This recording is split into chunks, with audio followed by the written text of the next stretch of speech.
not shut up and dribble. The champ is here. I must be the greatest.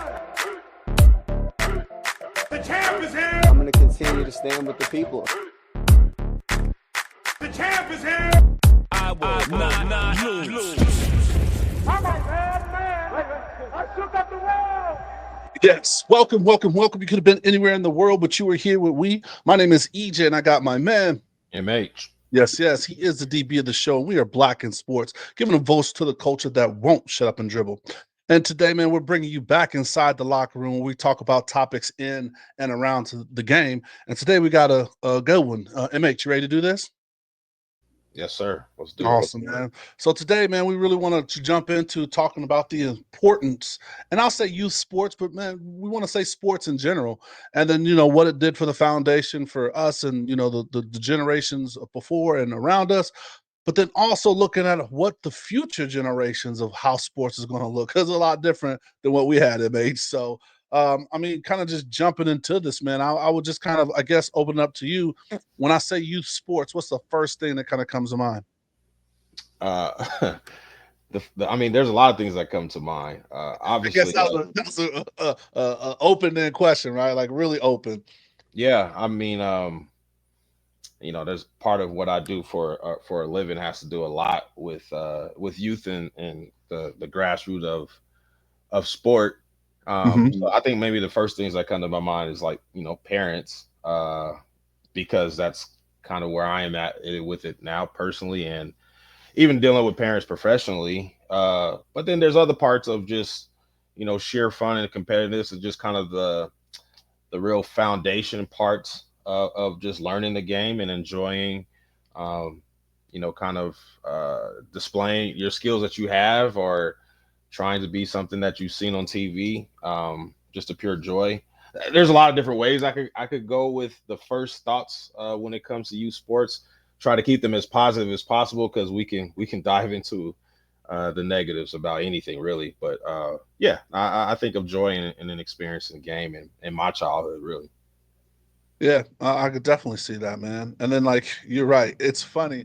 When you started, I just laugh because then I just think about the parents, right? I think some of the funniest stuff, and early on when we were doing this, you used to do this a lot, just have me fucking rolling, would send me the memes of coaches and parent coaches, right? Like that don't know anything about the sport, but they're doing their best putting stuff together, right? Or then, the parents that kind of take it a little too serious.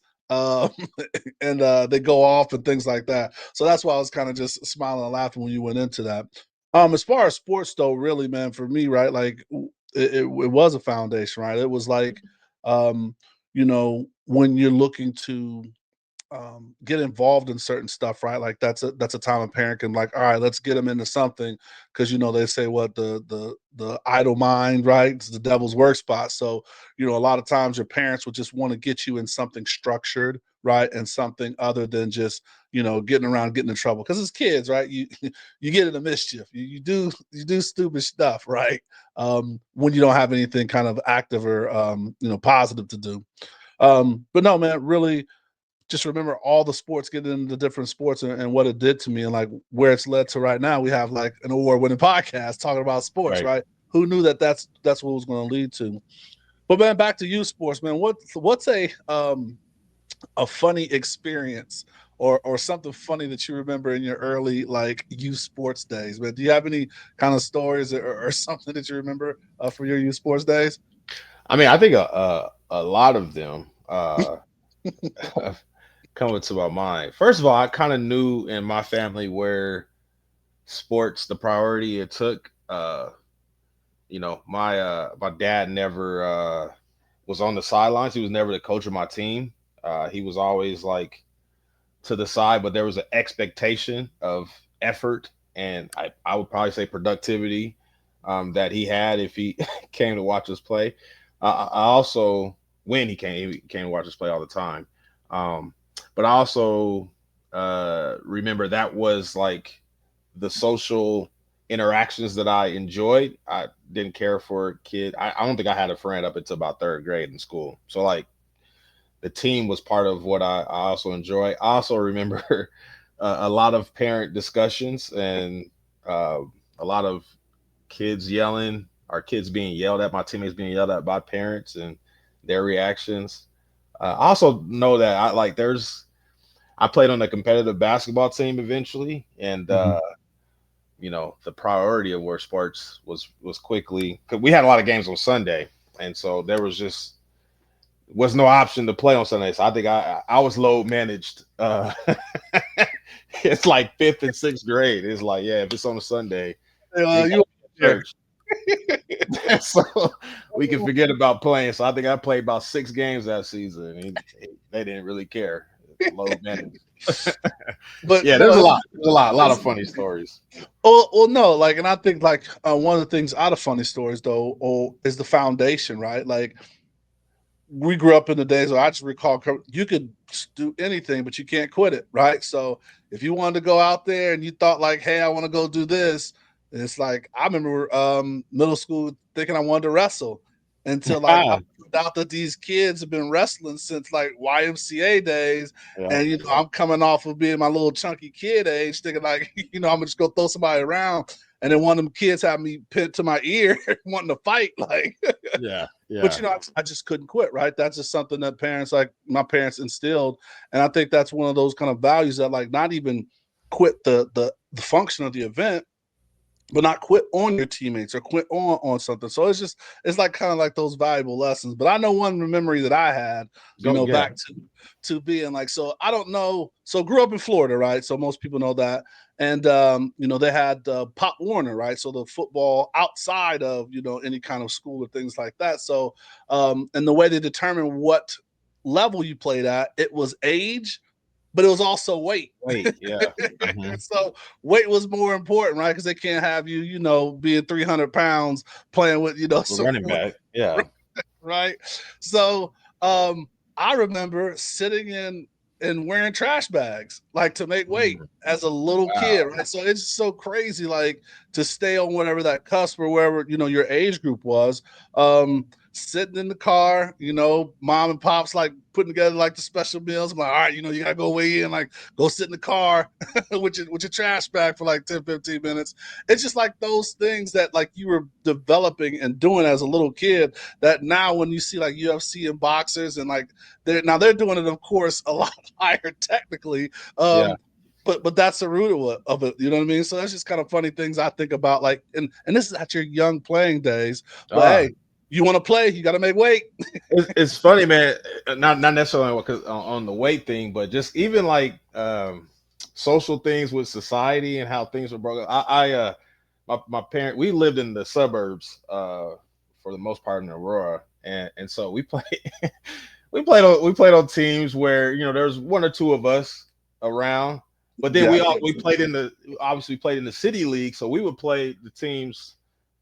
Falcons that lived on the other side, but I went to church with all of them. I went to school with a lot of them too. So like I knew who they were, but just the teammates and how they would how they would carry themselves and how my teammates would not be sick on Falcon Blue Week every week that we got to play them during the season. It's funny thinking about it now. You wouldn't believe what a do-rag would do to a kid wearing a do-rag and a kid on my team not understanding what a do-rag is. You wouldn't believe what it did to them as far as fear. And so taking it back, I was talking to one of my college teammates, man, and he was just talking about he had just went in for an interview, and he's like, man, he's been interviewing and just not getting to the next level. And he said before the last interview, he had put his do-rag on. He's like, man, the power of that do-rag, man. Power of the do-rag.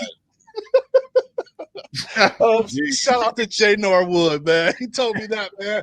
I was cracking up. But no, man, it's those like little things. I mean, even going back to like we grew up in the prime era, so it's like you want to dress good, look good, and so like it's not always, depending on what state, our families did the best they could, but like you see some of those cleats and some of the stuff people were wearing, you wanted the wristband and the armband, so like that part of that culture of playing was really big. You know what I mean? You definitely wanted to have whatever your fit was, or whatever the latest kicks, sport cleats and things like that. Oh, for sure. And if you couldn't buy them, we would make them. I'll take a sock and a hotel towel and make whatever I needed to make. So if you didn't have the sweat, you make it. We knew how to make it. So no, it was definitely just kind of being a part of that, and even taking it as far as now we went from Pop Warner to we're getting a little bit into high school, but I just think that like it's these memories that you start to pop up, you think about that just really change, and I just wonder like where that's going or how that's going to evolve because, and I don't know if I'm jumping into this too early, but I think that I couldn't even imagine all of those things we were dealing with at that time, right?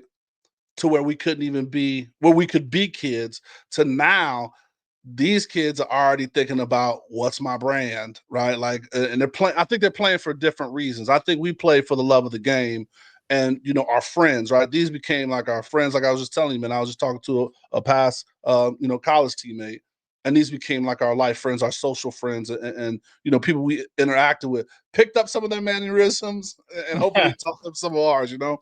For sure, for sure. No, and we had. I'm sure you had as well. We had a very neighborhood type of vibe to like sports back then. It was like, hey, this team is going to be this team, and we're going to ride together until we have to play the other block or the other neighborhood. And oh, this cat is moving to our neighborhood, so he's going to be on our team now.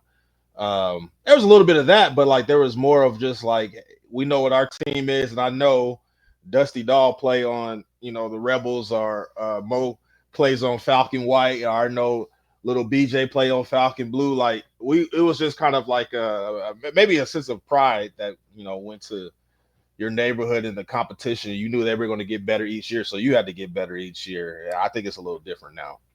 Oh, big time, right? And like it's so I didn't see that as much growing up in Florida, right? Because just the way like our league operated. So it's like I went to one school, right? Like I was bussed out, kind of to an academy or whatever, but like the neighborhood was one thing. But when I moved to Ohio, I definitely saw that, right? So it was literally I was an East Sider. So, what I'm saying, we would go to the north because there's a park in the north, park it here, and we would go east side. We ride our little bikes down there, right? And we would have a run. I just don't know if they experience that anymore, right? Like where you just going to do pickup, right? Like we would be out in the park. I think. Did you send it to me? So maybe it was DJ CEO. Iris sent it to me. What it was me when the dude was talking about like the worst thing you could have as a kid when we were little is we couldn't go outside. We had to stay inside. Right. No, for real. Right? Yeah. No, for real. If you had to stay outside and your homeboy came by, I'm like, yo, can MH and can the EJ come out to play? Like, oh no, he on punishment. That boy gonna be inside for a minute. It was awful. If you ain't inside, you would miss like I don't know. It could be a day, but you feel like you missed 2 months of activities if you just inside for a day. If you had to go to bed early, you missed everything. You missed everything. It didn't. So I just think like that's we're getting like into like the evolution of things. And last point I want to like bring up, and then we're going to flip it and kind of see how this affects like this new generation or just kind of sports. And like you're in it too, so we'll jump into that. But I feel for us as well, we were a mini sports, right? Like we played multiple sports, right? To where it seems like now, and it started a little bit, earlier, right? But like I definitely want to say now, the kids are really locked in and focused and feel that at an early young age, you have to lock in and be a specialist in one sport. And I don't know, like there's been studies and things that show that could harm you, right? Because the best things about being in those other sports is you got to work other muscles, you got to improve different things. So like I played baseball, was one of my sports younger, so that helped hand-eye coordination and things like that. To versus football, my number one love, but I still go out and run, get my 5 fouls in basketball. So what's your kind of take on like the mini sports versus being really targeted and focused? Yeah, I mean, I think when I was growing up, being good at sports just meant you was the best hooper, best football player, best in baseball. It meant you were the best in everything. It wasn't that and until we got a little older, it wasn't like you was just the best basketball player or you were the best foot like that. That wasn't the case until we got older. When we was kids, you're gonna try to be the best at least at 2 sports. Hey, and also at least 2. Hey, listen, and your picking order, right? Like, hey, I always got picked first, or I got, you didn't want to get picked last, right? Like Yeah, that means something. yeah. It doesn't matter. We could be playing soccer, kickball. Like if you picking an athlete to win, I got to be that. Like I got to be that athlete. It wasn't. It wasn't just a sport. I think that's changed a little bit. Big time. So I think we can frame it like this, right? I think a lot of things of a narrative, but it's a piece of it, I guess. I'd just be remiss if I don't bring it up. But COVID, right? Mm-hmm. How youth affected with COVID, and like CDC done all these studies, and there's been kind of reviews about like what it meant to have a well, I don't even get to a COVID year, just them getting those things taken away from them. They were like the percentages of youth that were severely affected, like talk about where they like were sad, they lost hope. The amounts of wanting to commit suicide was up. And it was Yeah. almost between what I think it was like 40% for the men and even higher for the ladies. It was like I think over 50 Yep. to where something was taken away from them that like I don't want to say that built their identity, but it helped, what they were a part of. Yeah, and I think, man, it's I think at a young age, I think it's okay if you. We get to this thing that we're more than an athlete, but in some cases, man, I think at 10, 11, 12, as you're growing and understanding who you are in society, yeah, if you're built around like, hey, I'm an athlete, I don't think that's I don't think that's a bad thing to identify yourself with, early age, and then to have that taken away, I can only imagine what that did. It also was interesting from a adult standpoint because, like I said, I work in the business, so in some ways I would hear from parents like, hey, we gotta start this new league, or we gotta structure this, or let's go to Arizona at the time, so because their rules are a little more lenient to play. And in some part, yes, I could understand that, but it also was like, where's the neighborhoods at? Like like if I'm just thinking about my childhood, I grew up, if they say, hey man, football season is canceled, yeah, that would be weak, but you better believe there's going to be 15 kids playing playing two-hand touch and sideline pop in the street. If that, you know what I mean, we're gonna be running tournaments ourselves. Like I was it just didn't, about to say that we tournament didn't style. necessarily, yeah, Yeah, we used to do a tournament style. yeah. And I was like, man, what happened to the natural creativity of like, it's cool. Let's just all. I mean, I guess they took away rims at parks too, which is crazy. But like again, there's a lot of mixed feelings I have from what I experienced, and as what kids experience as in COVID in today's society, and how that has influenced them. And I guess it re-emphasized like the importance of sports and just the social interaction that it gives youth in general.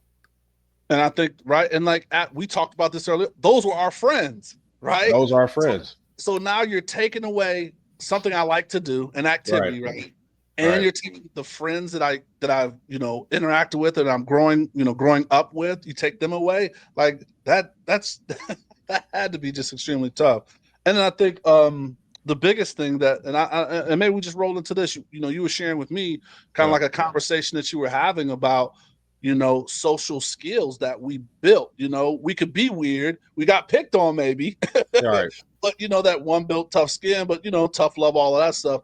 But it's those interactions that you get, that I don't know if they're building these, moving forward. And Yeah. and I'll start that as a moving forward conversation, man. So did you want to kind of get into a little bit of that? Yeah. Yeah. And I won't get into some of the other stuff just for the sake of both of us professionally, but like um, about as open. I just wonder. There was always. I think I put it this way. I don't think society changes that much. I think some of the factors around it changes, but I think people are people. We evolve, and all the case may be. And I think socially awkward kids are kids that may have been on the outside, or I was one of those kids in some ways. You found different areas to be a part of a club or be a part of a group, and I just kind of wondered as I'm getting older, how does that look now? And what labels are kids grabbing to right now about being depressed or being lonely and stuff. That was the case back when we were kids too, but we just found ourselves Hey, go outside. go outside, Take your ass outside. start wearing certain colors with a certain group of folks. Like, you know what I mean? Like, I don't know. And I you know, my brother's in coaching college football basketball right now. And so I asked him, like, hey, how do those kids function? And what is that? Does those kids, still exist? And his feedback was like, yes, but he feels that there's going to be the new advantage that kids are going to have growing up is more going to be social skills as opposed to the education that we were all taught that's going to be the next level of push you in the head. So I'll stop right there and kind of get your thoughts on that part. Yeah, and I think, like I said, we were talking about it, offline and show prepping. Just all of our. We need to find our Shay After Dark or something like that. Cause we got to have a paywall for those conversations. Right. But no, I think that it really makes sense. And we just had Kilolo on, last week's episode. And one of the things you could tell from her is she was social. She has a social. She literally said, "I will talk to the DB and then burn them." Yeah, yeah. And then I think even on the commercial, the Super Bowl commercial she was on, she was like, "Oh, you're a pro athlete, but I was talking to the people that just played my same sport or that played in other leagues, right?" So that's a strong. I really stand on that.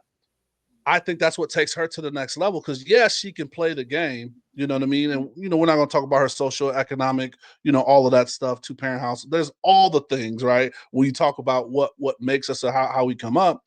But I think, being able to talk and speak and, interact and be comfortable, whether you're weird comfortable or not, but just having that ability or comfortability to do that, that's going to be huge.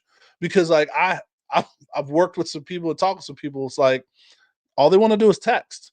I'm like, if you have an issue, pick up the phone. Like a lot of the stuff viewers pick up the phone and talk, and they will go on the internet. They will chat. They will, Twitter beef, all of that stuff, but they won't interact with each other. And I think that's big.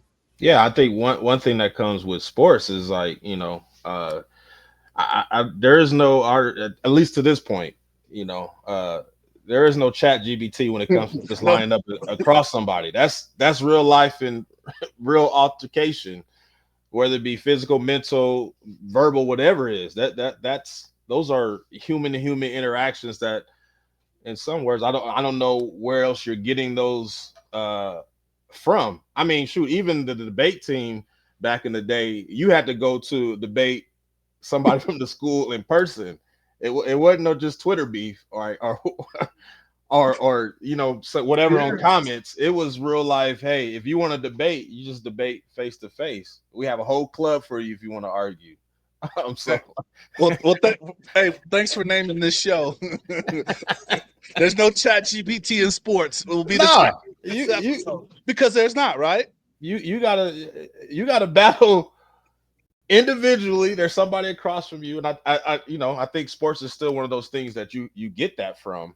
Mm-hmm. And one other thing that Josh said that I want to get your thoughts on too is he mentioned as he's recruiting, he's starting to see the trend that some kids that may not have the social economic means are better when it comes to just people skills. We're still on the communication person to person versus those that may have more means and have more access to technology and things of that nature, may be a little bit more socially awkward. And he believes the real cheat code moving forward is like, the kids that have those real social skills, how do they continue to develop those? Is going to be beneficial for them moving forward. And it took me back to kind of think about it. But if you don't have access to a lot of stuff, I grew up in the suburbs, but we had a very hood mentality the way we grew up, just based on what my parents experienced. It was go outside. It was skin your knees up. That's how we developed our, identity, so to speak. And if you had means to just kind of stay in the crib and be kind of safe, then I probably wouldn't have got some of those cues that I understand now. So it's just an interesting thought. Man, I think so. This episode is leading to where maybe a part two, right? Because like that is a whole episode in itself, right? Because I do think there is some grit, as the Lions coach likes to. They built a whole season on grit. Being the Detroit Lions, being Detroit versus everybody, that chip, that edge on your shoulder, and I think that does give you a foundational toughness. Um, Although I don't think just having means um, takes you away from that, right? I think it's kind of more about who your parents are, right? So mom and pops, shout out to mom and pops Hayes. They have a foundation that they grew up with, and they still have those values. So means or no means, like hey, you still got whoopings. Ain't no time, wasn't no timeouts. You know what I'm saying? So I think that because the growth or the want for parents, right? Like your parents, want to set a different situation for yourself. You're doing that, you and your wife are doing that for mine, right? And she's gonna. So we're hopefully the goal is moving on up like George and Wheezy, but we still gonna kind of have those foundations, and that's what we have to pass down. So that part of what your brother was saying, like I do agree with the grit part, but I don't think means is Well, the great separator. If it's that makes interesting. I mean, like even from my little brother, he was, and maybe that was just his mentality. He wanted to be he wanted to be in a situation on a team that was comfortable for him, whether he got to be the quarterback or the coach got to communicate a certain type of way. That was always his mentality. okay. Whereas me was more like, who am I signing up to play with? We both came from the same parents. It was just like, okay, when's the league start? And I feel like for mine is a biased person already. My little girl, if we could say, hey, let's do this teacher, this swim teacher, and if she don't feel the vibes, she not that ain't gonna be the one. And if we got to go across town to find somebody that's the vibes for her and she feels comfortable, then that's just what it's gonna have to be. So I don't know. And I didn't grow up that way. My dad was yeah. Is that the means or is that the mentality? I think it's a little bit of both, right? So like if I didn't like the coach, and this is what my parents could afford to sign up for, That's you where better you're get to going. like them. Yeah. Hey, you gotta figure it out. Oh, I love it. Yeah, I don't know. Again, I think there's another episode too, and maybe that's a mentality. Maybe it's a little bit of both mixed into it. So then, okay, because if you talk about means, right? So we've heard like kids going to these uber private schools because they were good, right? They didn't have the means, but these scholarships showed up. You know what I mean? Then it's you think about AAU, and then you think about traveling. HBO Sports did a whole thing about how big, and I think maybe we did a show. We at least talked something about it of how big these traveling teams are, and it's not cheap to do that, right? Like after you play whatever the sport is and the cost of the sport. So if you're talking about basketball, okay, maybe like the sport is not expensive, right? Like you need shoes and pay for whatever the uniform is, whatever. But then you talk about baseball, bat, glove, mitts, cleats, and all the things that you're kind of going into. That's just for the sport. And then you talk about, oh, we're going to I'm in Ohio and we're going to play a tournament in Florida, and you got to get down there, flight, hotels, and all of that stuff. Are kids getting priced out of that? So back to when I was talking about wrestling, some of these kids are in wrestling camp coming up, and then I think I'm just going to walk on the mat and I get my face smushed in the mat. Like there is that means. So I think the cost may be a thing as we get into where youth sports is going, and maybe it's always been a thing, and I just didn't notice it. But I played on all-star teams and stuff like that growing up in Florida, and then kind of coming to Ohio, we still had that ability to do that. Now, maybe I didn't know that my mom was robbing Peter to pay Paul to make it happen. But I think cost is definitely one of those lines in the sands that's going to change where youth sports goes. Yeah, and I agree with you. I think it's always been there, even from like you said, and maybe it is parenting. of how we approach it, or I don't know. There's a lot there. Because I think it's always been, hey, do you want to play on this team? I mean, I got recruited at the grocery store to play on a team that was from a different part of the city, right? And so I think that's always been there. Or we want to play in this tournament. I got a chance to play at a 3-on-3 tournament at the Basketball Hall of Fame when I was a kid. As Elder Hayes quickly let me know where the priority landed in our household. So there was a lot of decisions that just wasn't going to happen because he wasn't going to allow them to, No. which I guess I understand now growing up. But yeah, I think there's a lot there, and I think we could probably spend a whole hour and a half. And I think we have some good, really supporters of the show and friends of the show that can give us their perspective on it as they're living it real time. So for the future, man, I mean, we talk, you got mine and you mentioned we do have supporters of the show that are currently going through this. Where do you see the future going? Like what are some of the differences that you think or that you see, and we can get out of here? I do think kids today are a lot more talented, advanced earlier than we ever were as kids. I remember I just see the amount of kids that are doing crazy things football wise, just throwing the football versus when we were kids.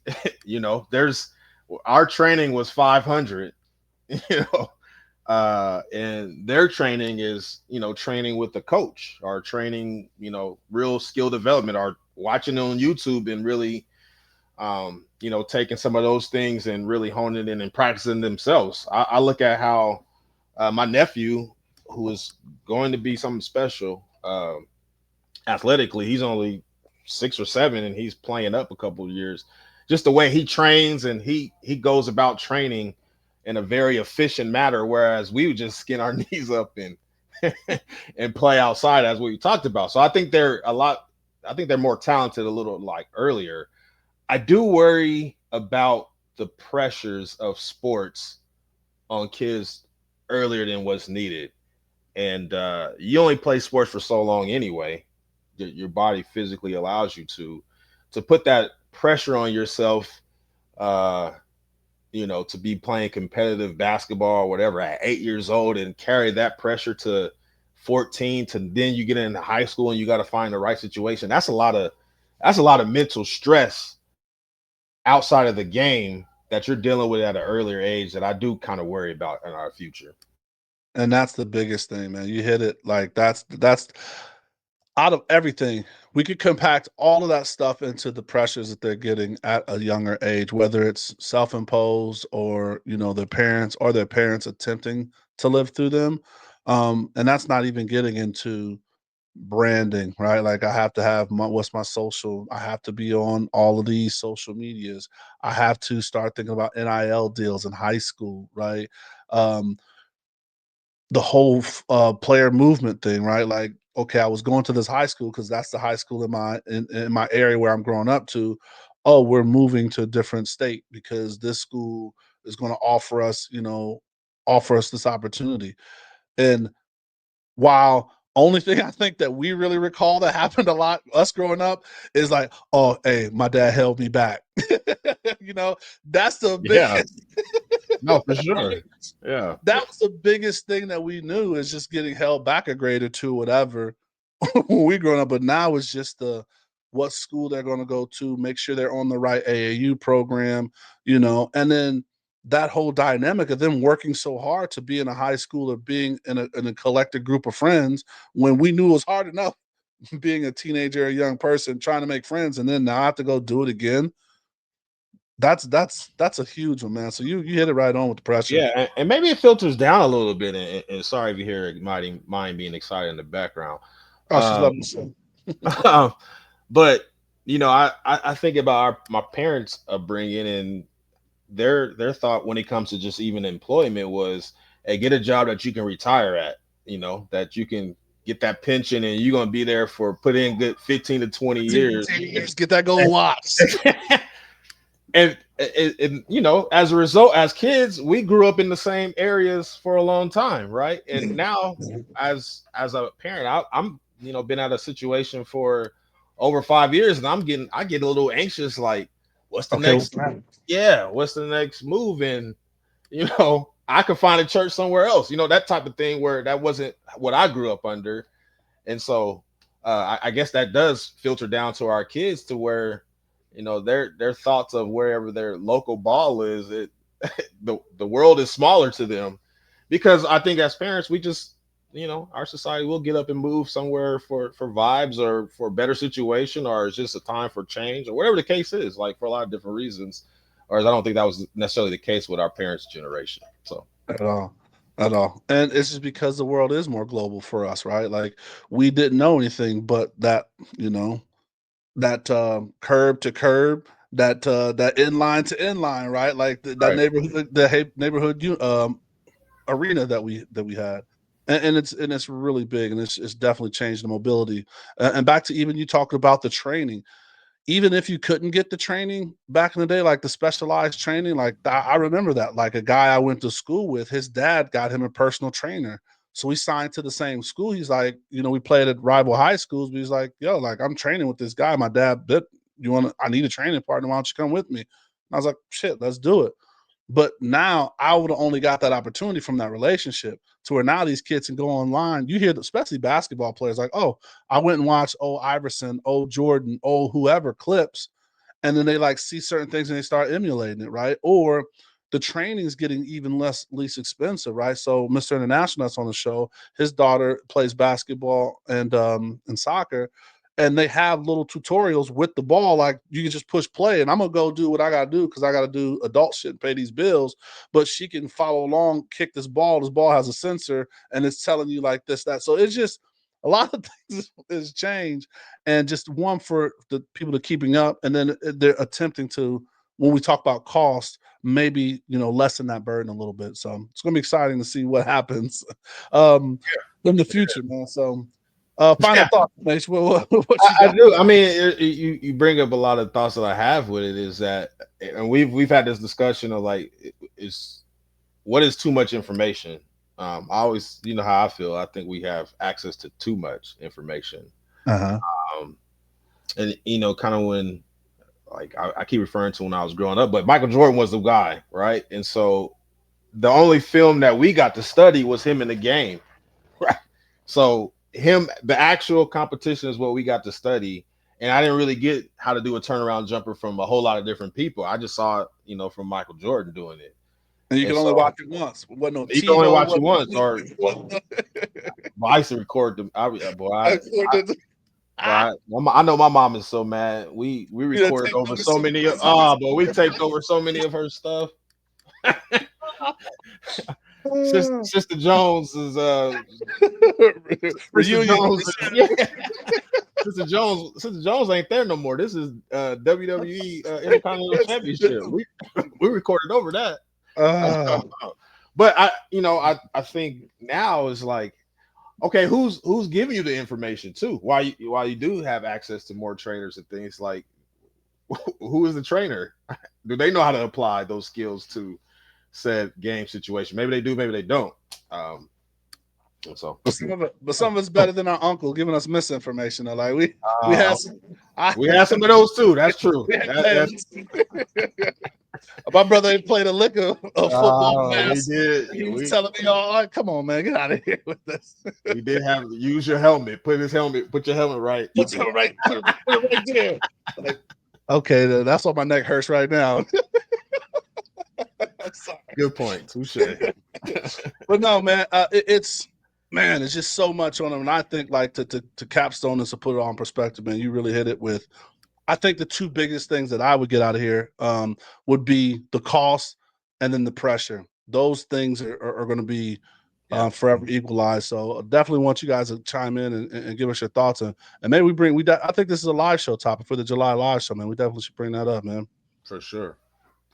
All right, anything else for the people before we get out here, MH? Nah, man. All right, man. Well, we always want to thank you for listening. I hope you enjoyed the show like we did, especially going back to some of the youth sports days. If you got a youth sports memory, please share it with us. That's what we definitely want. We want some of those memories. Please. Send those, tag Black and Sports, whether you do it on Twitter or any of our social media handles. But yeah, if you like what you saw, please share it, comment. I think this will probably be a series, man. We're going to probably dig into this a little more down the line. So if there's some topics that you want us to talk about within that, please share. All right, man. But like we always say, please stay safe, practice gratitude, and know we're rooting for you. Screaming, all us blacks got is sports and entertainment until we even.